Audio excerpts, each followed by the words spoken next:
Rex Ryan's sudden turnaround on Shadore Sanders has left the NFL world stunned. Just days after tearing into the young quarterback, claiming he wasn't ready and didn't deserve a spot ahead of Dylan Gabriel, Ryan has completely reversed course. The outspoken analyst, known for his fiery takes and larger-than-life personality, is now calling for Sanders to be elevated into the Browns lineup immediately.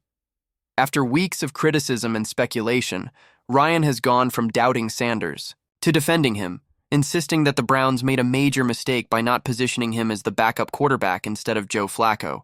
According to Ryan, having two young quarterbacks ready to develop under pressure would have been the smarter long-term move for Cleveland's future. But this dramatic shift in opinion raises an obvious question. What caused Rex Ryan to do a complete 180? At first glance, this might seem like just another case of an analyst changing his mind. But those who've followed the story closely know there's far more to it. The backlash Rex Ryan faced for his original comments was intense. His harsh words against Sanders were seen by many as unnecessarily personal, dismissive, and out of touch with how much potential Shedeur had shown since joining the Browns organization. Social media erupted almost instantly. Fans, former players, and even NFL insiders called out Ryan for unfairly targeting a rookie who had done nothing but stay focused, humble, and hardworking. The noise became too loud to ignore, and soon after, Ryan's credibility as a commentator was being questioned by the same media community that once embraced his candor. To make matters worse, influential voices within the league began stepping in. Cam Newton, never one to hold back his opinion, took aim directly at Rex Ryan.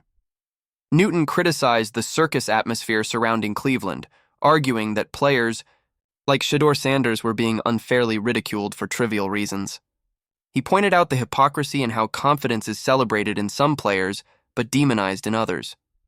For Newton, the backlash against Sanders wasn't about his talent, it was about perception. He argued that the very qualities people mock in Sanders, like his self-assurance and swagger, are the same traits celebrated in other young quarterbacks. Newton's defense hit hard and resonated deeply with fans who were growing tired of the double standards. NFL legend Michael Irvin also jumped into the debate, publicly taking Ryan to task. Irvin didn't hold back, calling Ryan's initial comments unnecessary and counterproductive. He emphasized that Sanders had shown nothing but professionalism and that his belief in himself shouldn't be twisted into arrogance. Irvin made a strong point. If Rex Ryan truly wanted to see Sanders succeed, he should have shown faith in him from the start rather than undermining his confidence. The sentiment from both Newton and Irvin echoed across the football community.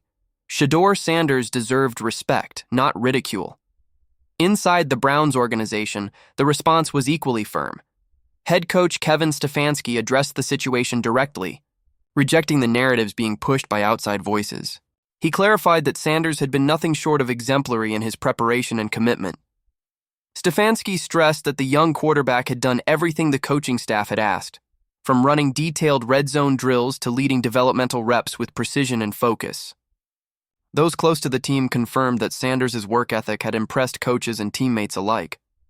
Far from being the self-centered player some commentators painted him to be, Sanders had earned admiration in the locker room for his quiet leadership and dedication. What followed next was perhaps the most surprising twist of all.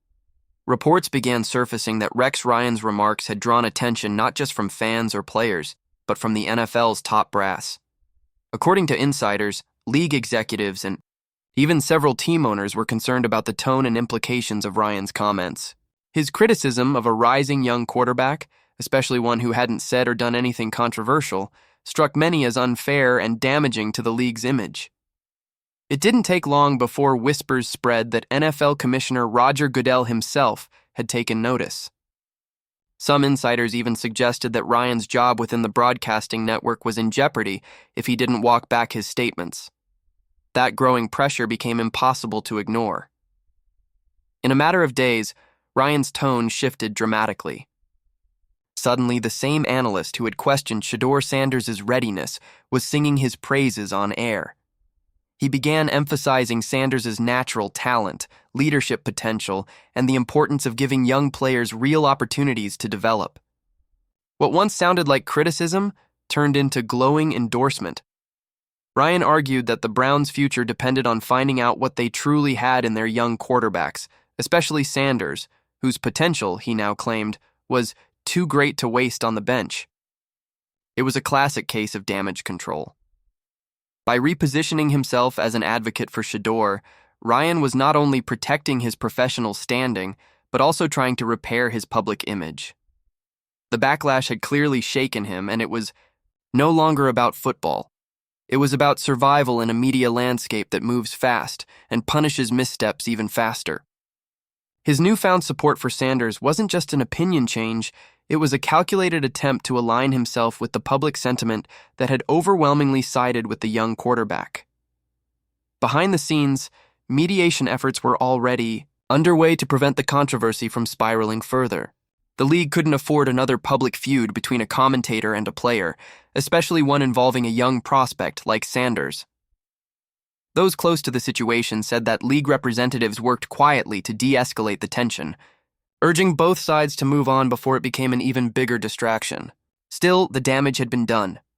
The entire ordeal served as a reminder of how quickly narratives can shift in the NFL, and how even a single careless comment can threaten careers.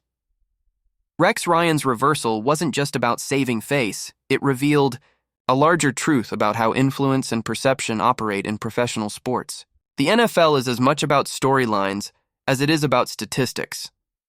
Players like Shadore Sanders carry not just their team's hopes, but also the weight of public opinion. When a respected analyst publicly attacks them, it shapes how fans and executives perceive their worth. Ryan's initial comments could have easily undermined Sanders' reputation before he even had a chance to prove himself. That's why his apology and newfound praise matter so much. They correct the record in a way that allows Sanders to focus on his development without unfair labels attached to his name. At the same time, this situation exposed just how powerful the modern sports audience has become.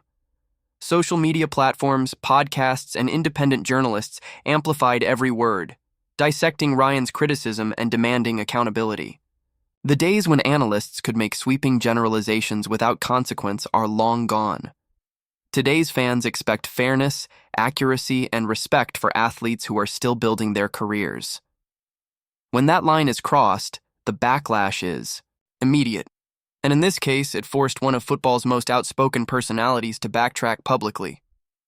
For Shadore Sanders, this entire episode may ultimately work in his favor.